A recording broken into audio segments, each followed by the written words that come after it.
Hi all, welcome back to my channel. If you've been following the mysterious disappearance of Hana Kobayashi, the woman who disappeared during a layover at Los Angeles International Airport during her flight from Hawaii to New York on November 8th of 2024, then you know it's been filled with twists and turns and tragedy. And now, police have added a new update in the case that makes it make even less sense than before. If you aren't familiar with this case, you might want to strap in, because it's a bizarre one, and I just don't know what to make of it. According to police, 30-year-old photographer Hana Kobayashi flew from Maui to Los Angeles and then was supposed to catch a connecting flight to New York to visit relatives, but she never got on that flight. Now, before I go any further, I need to say that in each news report I read, the information about the story is a little different. So if the information I've found is a little different from what you've heard, I hope I'm getting as many of the facts right as possible.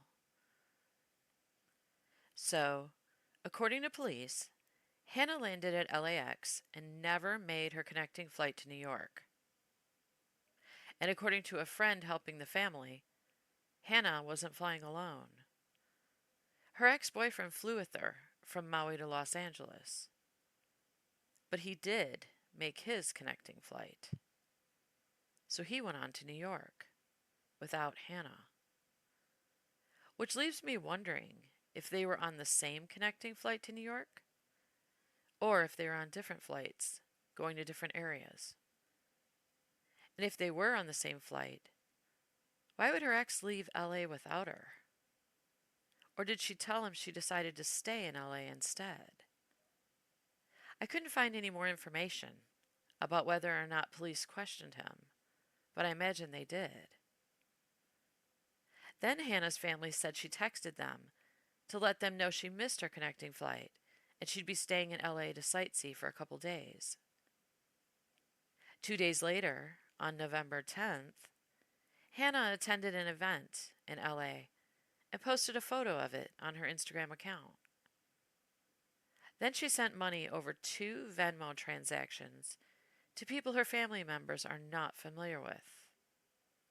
But it's not clear if they were large or small transactions. The following day, Hana contacted her aunt to tell her she'd be returning to LAX to get on another flight to New York. And even though Hana was allegedly seen on camera at an LAX ticket counter that day, she never boarded a flight.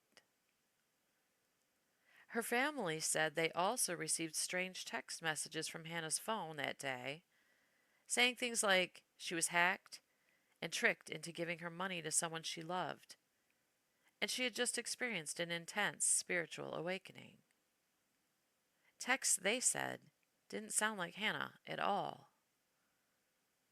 Those texts were sent on November 11th, the last day Hana's family heard from her. On November 12th, her family filed a missing persons report in Los Angeles, and her father Ryan flew to LA to search for her.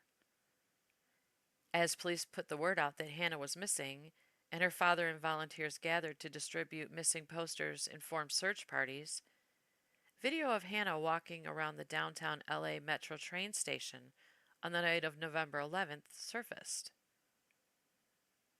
But, still, nobody heard from Hana. Then Hana's aunt did an interview, talking about how Hana said there was a photography project in New York that was on her bucket list, and she had paid thousands of dollars to book hotel rooms for her trip. But she never made it there. Then, the already bizarre case took an unexpectedly tragic turn.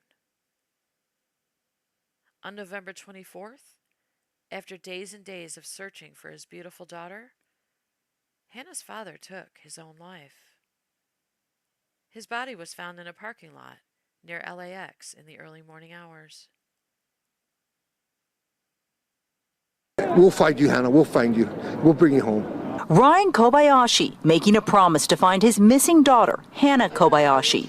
He spoke to NBC4 on Thursday near the Crypto.com arena while volunteers helped the family pass out flyers for 30-year-old Hannah. Been missing for a week now. We're just trying to get our boots on the ground to find out what happened. Ryan had recently flown in from Hawaii to meet family and friends in Los Angeles to help with the search. Hannah landed at LAX from Maui on November 8th. She missed her connecting flight to New York and spent the weekend waiting for another flight. Her family says during that time she left the airport to visit the Grove and walk around LA. According to her family, she was last seen on surveillance footage exiting the metro at the Pico station near the Crypto.com arena on November 11th. Hannah's family said they received strange messages from her that day, worried someone was trying to steal her identity and money, and that was the last time they heard from her, leading them to believe she may be in danger. It's just a nightmare. Every parent's nightmare. You know, it's just crazy. We don't know where to start, where to begin, and it's like a grain of sand in the ocean. You know, it's anything. It could be anything possible. Hannah's father desperate for answers, but telling NBC4 he was hopeful. On Sunday morning around 4, LAPD says Ryan died after jumping off the 7th floor of a parking garage on Century Boulevard near Vicksburg Avenue.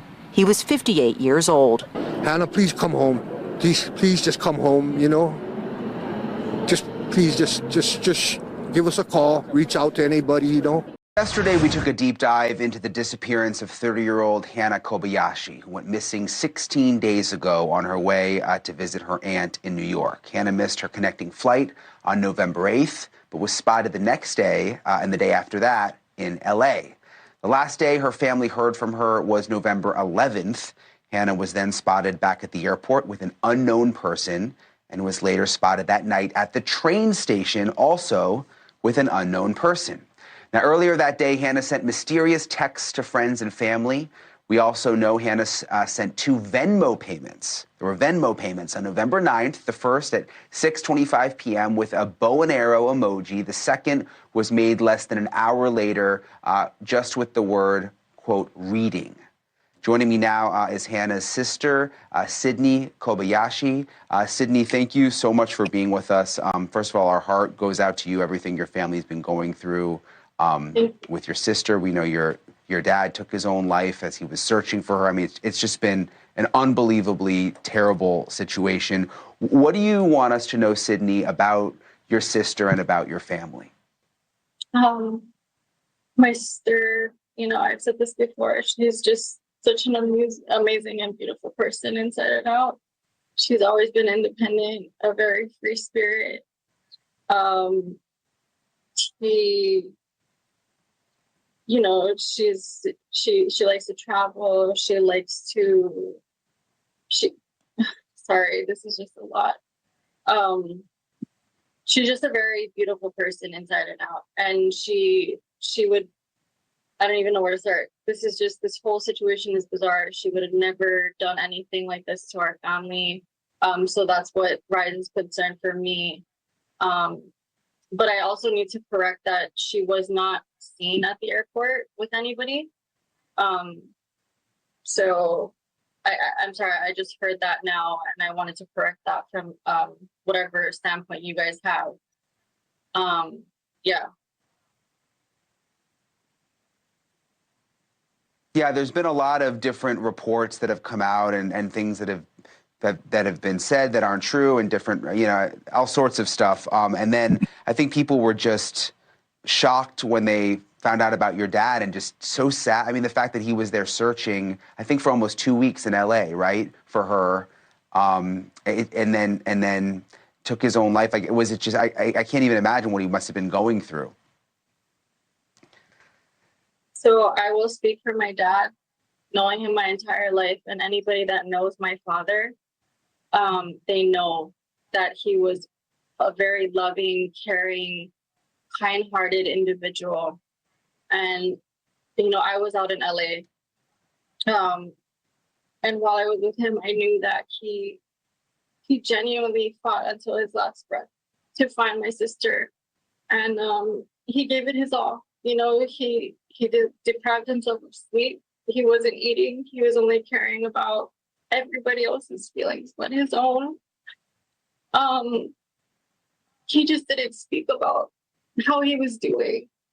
And he pushed and he pushed and he fought for her as any loving parent would. Yeah. I mean, if any of us would have seen this coming, we would have done our best to prevent it. Yeah, I mean, no one knows how they're going to react in a situation like that. We've seen the text messages that don't really make a lot of sense to the family. These Venmo payments now are very strange. What do you think happened, Sydney? I mean, as a sister, do you have any sense? I don't. Being in this kind of situation, you can't even. There's no way of preparing for it. Your mind goes in so many different directions, especially with the amount of information that we have, which is very little. All I know is that her whereabouts are still unknown. We're continuing to search for her. We have received information which makes us still be hopeful that she's still alive. We just can't divulge into it yet, and I don't think a lot of people understand that we have to be very careful of what we do release, because we're getting thousands and thousands of tips from like the family, from LAPD, everything, everywhere. But this is just completely out of character from my sister. And so intuitively knowing her and being so close to her my entire life, I just want to say this is absolutely not like her. Especially And I like understand you have to be careful. Messages. Yeah, especially with those text messages that she last sent. It just, in my mind, it feels like someone was controlling her, or someone was. It might have not even been her. So I want to believe, and we're trusting that the law enforcement is doing their job. And as far as we know, the most recent update we have is that the detective that's working on the case has been in contact with my mom as early as this afternoon. That's the most recent update that I can give right now and release. It's like a lot of information to deal with at once, and especially with this happening back to back, it's devastating. Yeah, I truly can't even imagine. Yeah, and our heart goes out to you, Sydney, and we'll stay on the story. And if there's anything else we can do, we'll keep putting our picture out there. And hopefully, I know tomorrow's Thanksgiving, and I just hope you guys have a positive outcome very, very soon, and that you all can be together again. So, Sydney, thank you so much for coming on. Thank you. And I just wanted to put this out there too.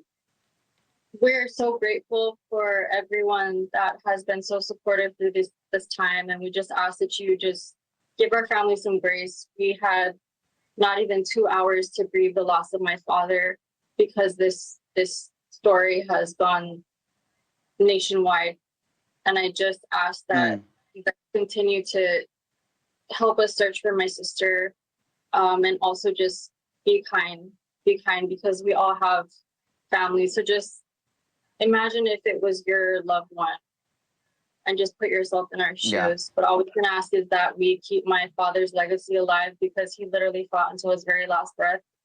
And he did it, like I said, as any loving father or parent, mother would have done for their own child. I understand. Thank you, Sydney. I appreciate your time tonight, and I hope we can, have a positive outcome soon. I want to bring in former FBI agent and News Nation Law and Justice contributor Jennifer Koffendorfer. She's been following the case closely. You know what Sydney said at the end there, and you see this on social media. I mean, people start to treat these stories like a soap opera, and they say awful things, and they, say bad things about family members, and they don't even really know what's going on. And I think that's happening again with this case, which is really a shame. But what do you make of these latest developments in terms of the payments? I think there were the Venmo payments. I mean, what do you make of that, Jen? Well, I think it's great that they are going to, meaning law enforcement has something to track here. You know, one of them said reading. Was that a tarot card reading, possibly?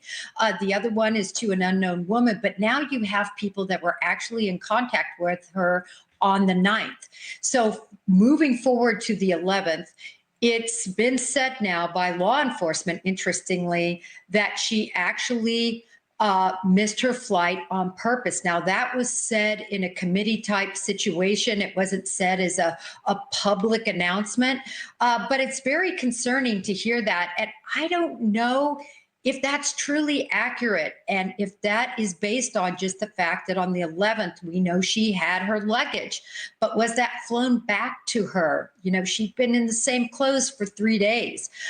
We know she was making arrangements because the ticket agent said she was making an arrangement to either go back to Maui or to head on to New York. So there's a lot of things that are unknown, but police saying that is certainly concerning. It is, yeah. And even if she intentionally missed her flight, intentionally, I mean, does that mean someone made her miss her flight and there's still something very suspicious going on? I mean, we're just going to have to wait and see, but I hope it all gets resolved soon. Hannah's aunt said her father died of a broken heart. And it's unclear if Hannah even knows he's gone. Because the newest information released by the police is that Hannah was seen on surveillance video purchasing a bus ticket to the Mexican border. And police say they've seen additional footage from the border showing her walking across into Mexico alone with her luggage. Police say Hannah crossed into Mexico on November 12th. So they don't believe she was still in California when her father and the volunteers were searching for her for almost 2 weeks.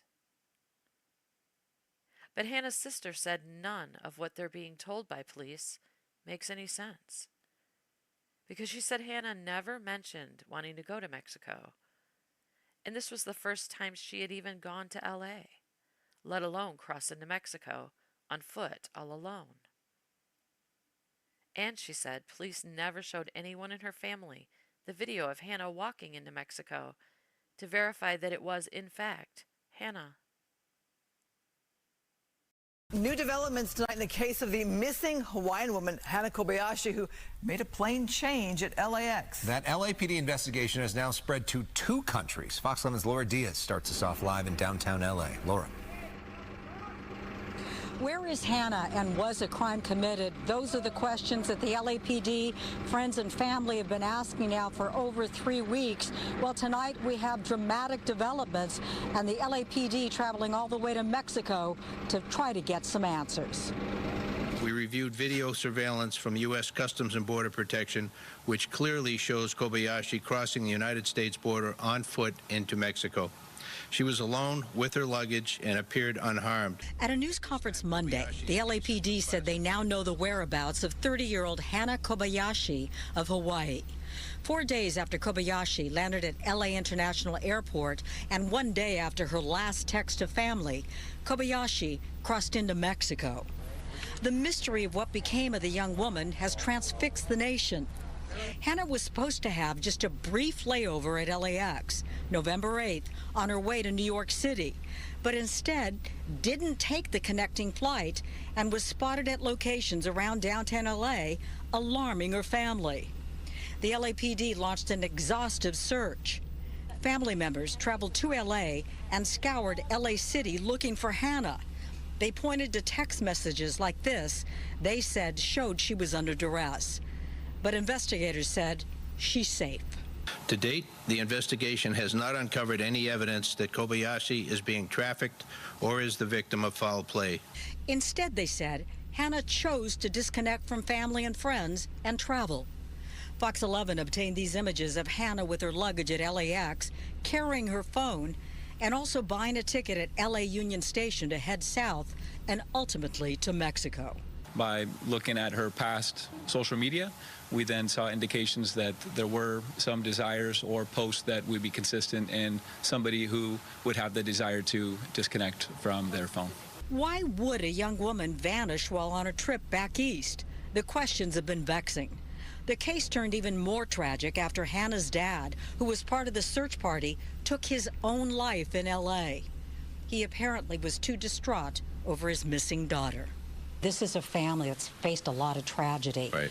What would you say to them, Chief? I'm very sorry to the family for all that they've been through throughout this ordeal. We're very sorry for their loss. And I don't know that words can express, the feelings that they're going through during this very difficult time. But there's a lot of people very much in support of what they're going through. Christine and Alex, I spoke to Hannah's sister earlier today. She said that the family is still processing this information. They'll have more to say about it tomorrow. I'm Laura Diaz reporting live from downtown Los Angeles, sending it back to the studio. I feel like my sister and I are close enough for her to let me know if she's like in distress or if something like really dramatic was happening in her life. And this is just so bizarre because she's never mentioned going to Mexico, and it just doesn't make sense to me because I believe this is her first time ever even being in LA, and for her to go and do this on her own from LA and to cross the border of Mexico on her own with supposedly no phone, it just doesn't make sense to me. It doesn't make sense to me, and it feels like someone else is involved or controlling her or doing something. And I can't discount the fact that, just because she was allegedly seen alone, that doesn't necessarily mean, just because there's so much exposure on this case, it doesn't mean that she's necessarily alone and someone's just doing this from a distance, knowing that they don't want to be exposed. So, Sarah, this sounds like a territory where you can really help as the family's representative. I mean, look, a family gets thrust into something. This is territory they never, ever imagined they'd be in. They don't know this landscape, but you do. So what are the next steps, Sarah, to try to figure out why is she in Mexico? Where might she be? And is there someone else involved? Well, remember, Ashley, that this snapshot surveillance video is from November 12th. So there's still several weeks that have gone by since then. So our hope is that she is obviously still safe. And I'm now deploying a team in Mexico to continue the search down there. So for us and the family, this is not at all over.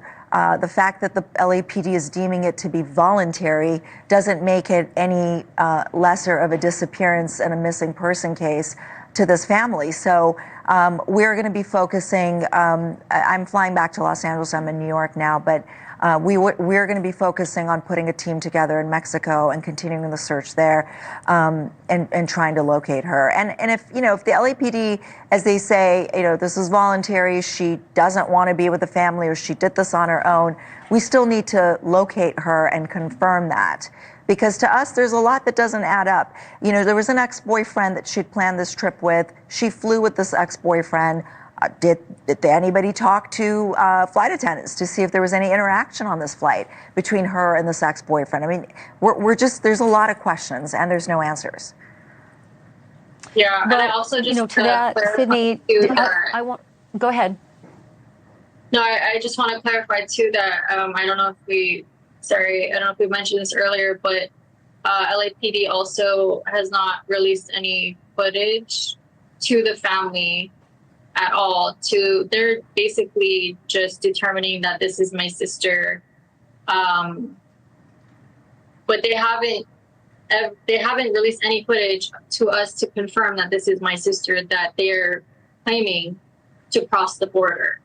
And that's something that I really need everyone to understand, is that none of us have seen this at all to confirm. Like, okay, like you would think that they would go to an immediate, either myself or my mom or someone to be like, hey, is this Hannah? Is this her?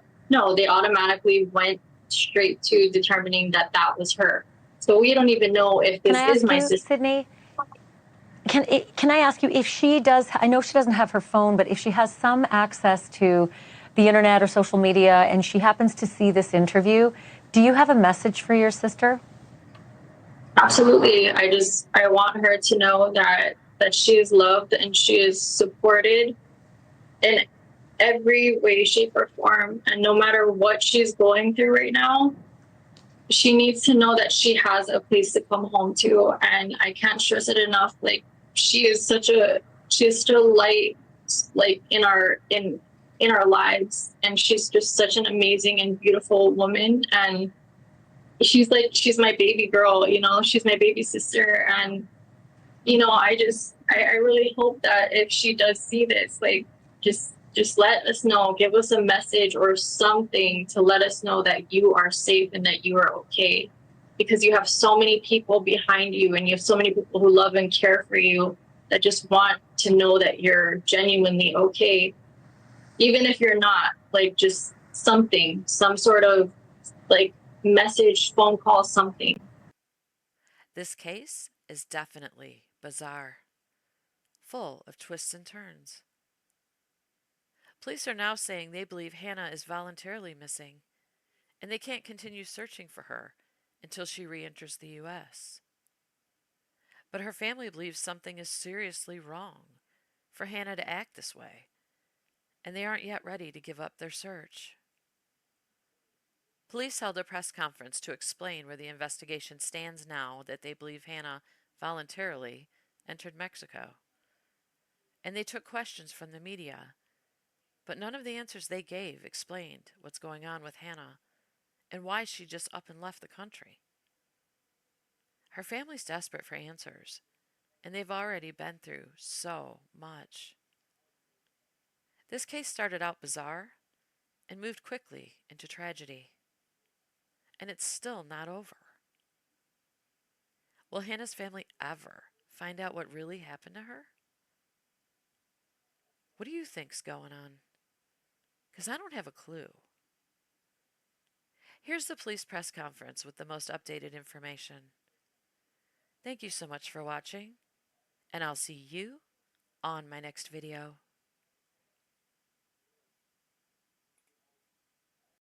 Good afternoon, and thank you for being here today with us. I'm joined here today by Assistant Chief Chow, Deputy Chief Alan Hamilton, and Lieutenant Oldfield from our Missing Persons Unit. I wanted to provide you an update on the ongoing search for 30-year-old Hannah Kobayashi, who was reported missing last month.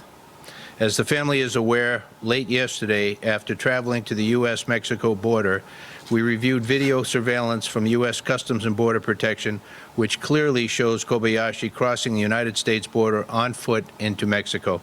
She was alone with her luggage and appeared unharmed. At this time, Kobayashi's case has been classified as a voluntary missing person. I know over the last few days there have been several questions raised surrounding her flight to New York. Our investigation, corroborated by video evidence, clearly shows Hannah at LAX appearing unharmed after arriving from Maui on November 8th of this year. For unknown reasons, she decided not to board her pre-scheduled flight to New York that same day. From November 8th to 11th, video footage and still imagery showed Hannah at various locations around Los Angeles. This information was subsequently verified by LAPD detectives. While she did check her bag through to New York, she requested her bag be sent to her at LAX, where we have surveillance footage of her retrieving it from the baggage carousel on November 11th. LAPD Missing Persons Unit has conducted extensive witness interviews, reviewed video surveillance, and collaborated with local and federal law enforcement agencies on this case. To date, the investigation has not uncovered any evidence that Kobayashi is being trafficked or is the victim of foul play. She is also not a suspect in any criminal activity. Additionally, the investigators noted that before departing Maui, Kobayashi expressed the desire to step away from modern connectivity. Our priority is ensuring Ms. Kobayashi's safety and well-being, and we urge Ms. Kobayashi to contact her family, law enforcement, or personnel at the U.S. Embassy to let us know that she is safe. She has a right to her privacy, and we respect her choices, but we also understand that the concern her loved ones feel for her. A simple message could reassure those who care about her. While the LAPD investigation will not continue into Mexico, if anyone has credible information about Hannah's whereabouts, please contact local law enforcement. If Kobayashi returns to the United States, law enforcement will be notified. the missing person case will remain active in the missing and unidentified persons system until her safety is confirmed by law enforcement. Anyone with additional information regarding this case may contact the Los Angeles Police Department at 877-LAPD-24/7 or 877-527-3247. Anonymous tips can also be submitted to Los Angeles Regional Crime Stoppers at www.lacrimestoppers.org. Let me open it up now if you have any questions. If I cannot answer them, if the detail is such, I will refer it to one of my partners here. I'm sorry, say that again? Safe to say that no crime has been committed, there is no evidence of it. At this point, we have not been able to determine any crime has been committed. Chief, given that there's no reason then for any law enforcement agency to detain or arrest her at all at this point. That's correct. Is there any indication from her family that there were arguments, disagreements, problems prior to her leaving Hawaii and during a period of a month where she's been sort of seen, not seen? Yeah, I mean, it's no indication that there would be anything to cause this to happen in this fashion, for her to go off. But like any family situation, you know, who knows what the dynamics are. How did you learn that she had a desire to disconnect from modern technology? How did you learn that piece of information? Yeah, let me address that to Lieutenant Oldfield, if you would, Doug. LT, your first and last name, please. Douglas Oldfield, D-O-U-G-L-A-S, last name Oldfield, O-L-D-F-I-E-L-D. I'm the officer in charge of the Special Enforcement Section out of Detective Support and Vice Division, which handles the missing person unit. Right, so for the question of whether she wanted to disconnect, by looking at her past social media, we then saw indications that there were some desires or posts that would be consistent in somebody who would have the desire to disconnect from their phone. I think it's not something that that I have available right now. It's just that was part of the investigation. Are we 100% right on that? We can't say, right? We just know that she did not have her phone after she left LAX, right? Around 1800 to 1900. We know she doesn't have her phone on her. For what reason? We can't say for sure. Yes.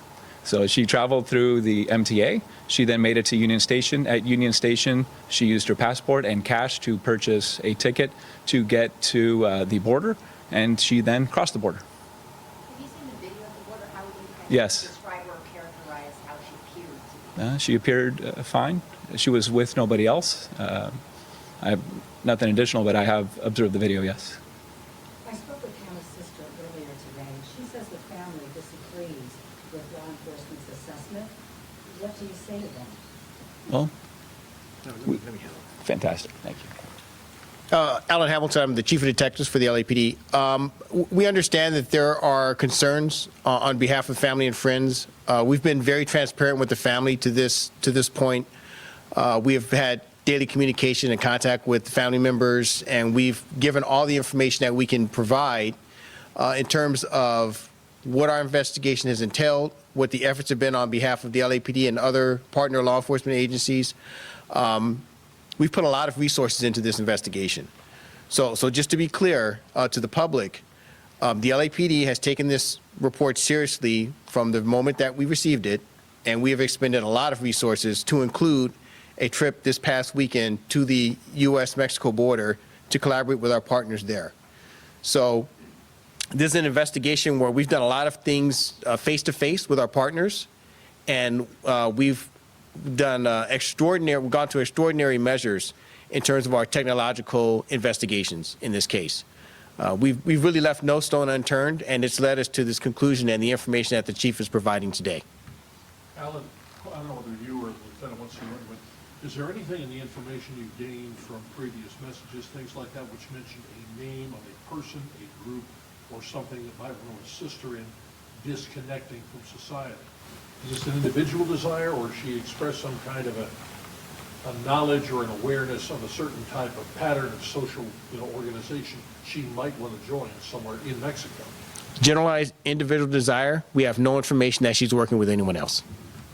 You guys have had a couple of these cases recently, unfortunately, where women have decided to just, make a change or disappear on their own. Just any words you would say to someone thinking about this, or just encourage them, I guess? You guys take all these cases so seriously. It requires a lot of manpower. A tremendous amount of manpower, yeah. Yeah, a lot of personnel involved in any major investigation like this, and in order to try and protect those that are in many cases very vulnerable. My ask would be to anybody considering doing this, think about the people that you're leaving behind, your loved ones who are going to be worried sick about you, the number of people, including law enforcement and other partners who are going to be looking for you, which then potentially takes them away from other work that is also critically important. So there's a lot other than somebody just deciding that they want to leave and disconnect. Consider those that are behind you and those that will be impacted by your actions. Obviously, your heart goes out to the family.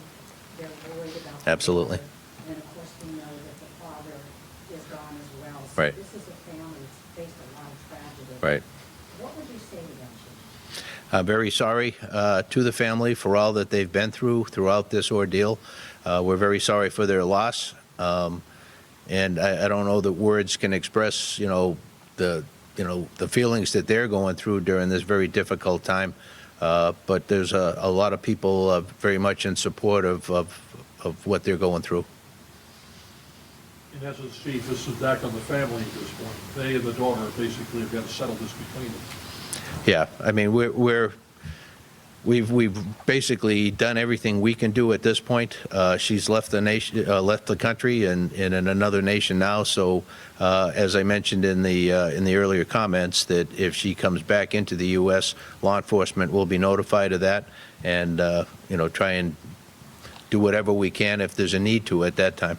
Mexican authorities, though, have a certain degree of latitude way beyond what forces here in the United States might have. Have you advised them of the situation, filled them in as much as you can? Might they decide to take action on their own, whatever that might decide to be? Yeah, I haven't had any interaction. I don't know if, no, nothing, no. What day did she cross over and roughly what time was it? Oh, I can. Yeah, please. November 12th at 12:13 p.m. She walked through the tunnel that leads to Mexico. In San Diego there? Yeah, she walked through the San Ysidro port of entry, and she walked through the tunnel that leads to Mexico, and that was at 12:13 on the 12th. 12:13 p.m. What about the text messages that she sent to her family before everyone was silent? It sounded as though she was in distress. Can you speak to her state of mind and what indication that gave to you? Yeah, we're going to address it. Yeah, if you would. So we can't speak to her state of mind. We are aware there have been some communications prior. We are aware of that communication, and we cannot necessarily interpret. I think some of the communication can be interpreted a number of different ways. So at this time, we're not able to interpret those communications without having Hannah present to explain, how she felt when she sent them and what the specific meanings were for those messages. Let's do one more question. Hannah was seen with an unknown person at Metro Station I can near address the that. .com arena. Any idea who that person was? So the question was about the individual that she was identified traveling with on the Metro. We have identified that individual. That individual was cooperative in the investigation. That individual cooperated by allowing himself to be interviewed with his attorney present and family members. He gave a full disclosure of the entire sequence of events. We utilized independent investigative techniques to verify his story, and it fully checked out. What was the relationship or who they met? They met at LAX. All right, thank you.